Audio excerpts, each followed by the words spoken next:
Good morning students, this is science video. We were doing revision of chapter number 7 and I have done with the coastal areas and rainforest. And today I am going to ask you the fill in the blanks which I have given you as a homework. So today we are starting with the aquatic plants, that is a plant that lives in the water, under the water, above the water, on the water. It's all about that. Clear?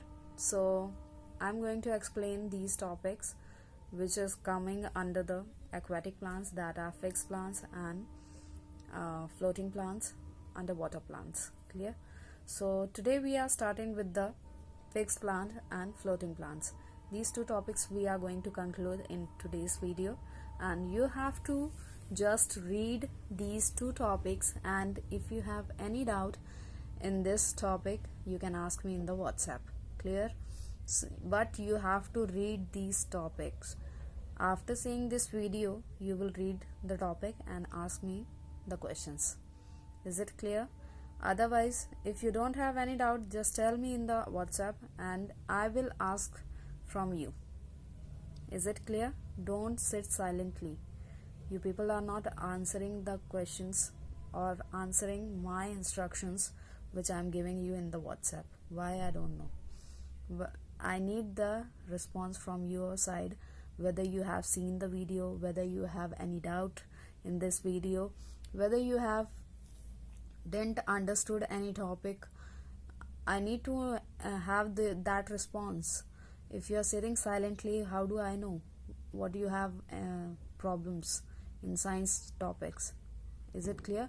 So tell me if you didn't understood anything in this topic, because you are going to understand these chapters.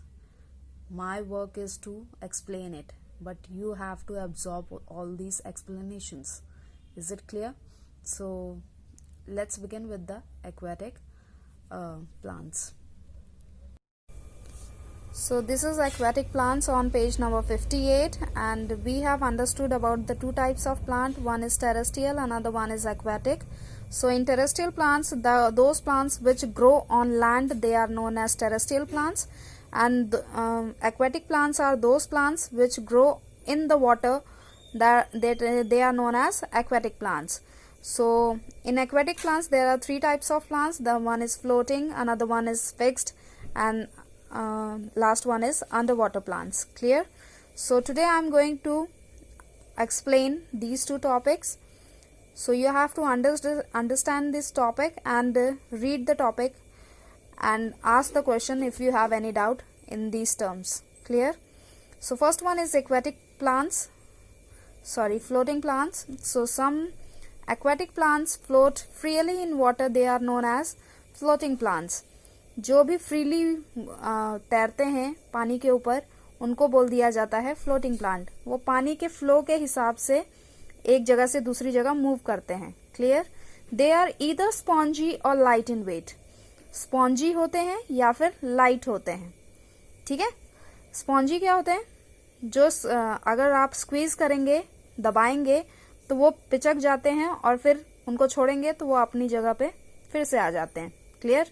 तो उनको spongy बोलते हैं. जैसे बन, आप बन खाते हैं ना, ब्रेड बटर बन, तो बन को अगर आप स्क्वीज करें तो वो पतला हो जाता है और जैसे ही छोड़ते हैं वो अपनी साइज अपने आप ले लेता है ना. तो they are known as spongy. Clear?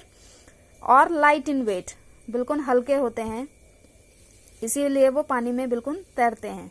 So that they can float on the water. Duckweed and water hyacinth are the floating plants. There are two examples given, duckweed and water hyacinth. These examples are very important because they are coming in the exercises of your chapter, so, and they are coming in exam as well. So make it sure that you learn these examples as well. Fixed plants, as the name suggests, fixed. Fixed means they are having a fixed place inside the water, means their roots are fixed in the water. The plants are fixed to the bed of the pond with the help of their roots. वो fixed किस लिए रह जाते हैं? क्योंकि उनके जो roots हैं वो जमीन को पकड़ कर रखते हैं। पानी के अंदर जो भी जमीन है वो जमीन के अंदर ही रूट्स होते हैं और रूट उनको जमीन को पकड़ कर रखता है, इसीलिए वो जो प्लांट होता है ऊपर वो एक फिक्स्ड जगह पे रहता है। ठीक है। They have thin, long and hollow stem. They have thin, thin mean होता है पतला, लॉन्ग मतलब होता है लंबा, हॉलो मीन्स होता है अंदर से खोखला, राइट। सो एक स्ट्रॉ देखा होगा आपने, स्ट्रॉ जिससे कोल्ड ड्रिंक पीते हैं आप। तो स्ट्रॉ कैसे होता है?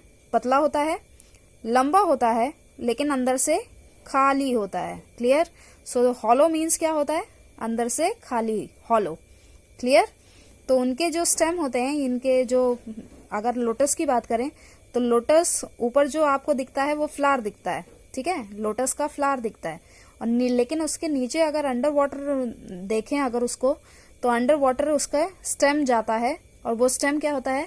पतला होता है, लंबा होता है और हॉलो होता है। Clear. So there leaves are broad which float on the surface of the water. इनके जो लीव्स आप देखेंगे, इनके लीव्स क्या होते हैं? ब्रॉड होते हैं। ब्रॉड मतलब चौड़े, ठीक है, बहुत ही बड़े बड़े होते हैं। Stomata are present on the upper side of the leaves. इनके जो स्टोमेटा होते हैं वो अपर साइड होते हैं, लीव के ऊपर होते हैं। नॉर्मली जो स्टोमेटा होता है वो कहाँ होता है? पत्तियों के नीचे साइड होते हैं, लेकिन यहाँ पर पत्तियों के ऊपर साइड हैं। Can you tell me why? So the reason is, अच्छा क्लास में बताइएगा what is the reason behind it, why they have stomata on the upper side of the leaf. Clear. So if I tell you that stomata is a upper side of the leaf, why they are having upper side of the leaf? Because they have the adaptation of living in the water. इनको पानी में survive करना है, इस वजह से इनको carbon dioxide ऊपर से चाहिए। समझ रहे हैं? तो इनको ऊपर से जब कार्बन डाइऑक्साइड मिलेगा तो स्टोमेटा ऊपर के साइड होगा, क्योंकि स्टोमेटा क्या करता है? What is the work of stomata? Exchange of gases, means carbon dioxide बाहर निकालना और ऑक्सीजन बाहर निकालना और कार्बन डाइऑक्साइड अंदर लेना। सो स्टोमेटा क्या कर रहा है? Exchange of gases. तो एक्सचेंज ऑफ गैसेस कैसे हो रहा है? ऊपर के साइड से हो रहा है। Clear. So a vaccine coating is present on the surface of the leaves which prevent them from rotting.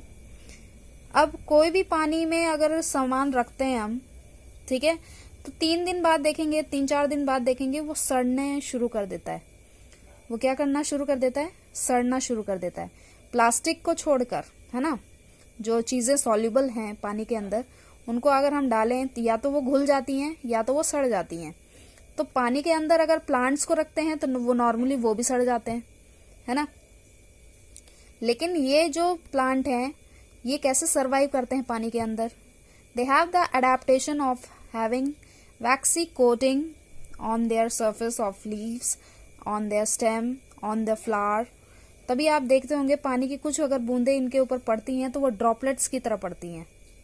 जैसे प्लास्टिक में पानी अगर आप स्प्रिंकल करेंगे तो पानी की कुछ ड्रॉप्स आपको प्लास्टिक के ऊपर दिखेंगी। वो एब्जॉर्ब नहीं कर पाते हैं प्लास्टिक, है ना। प्लास्टिक क्या करते हैं? वाटर को एब्जॉर्ब नहीं करते हैं। तो वही चीज इनके ऊपर एक वैक्सी कोटिंग चढ़ती है, वो बाय नेचर चढ़ती है। ठीक है। तो नेचर के थ्रू इनको अडेप्टेशन ये मिला है कि they have the vaccine coating on the above surface of their body. Clear.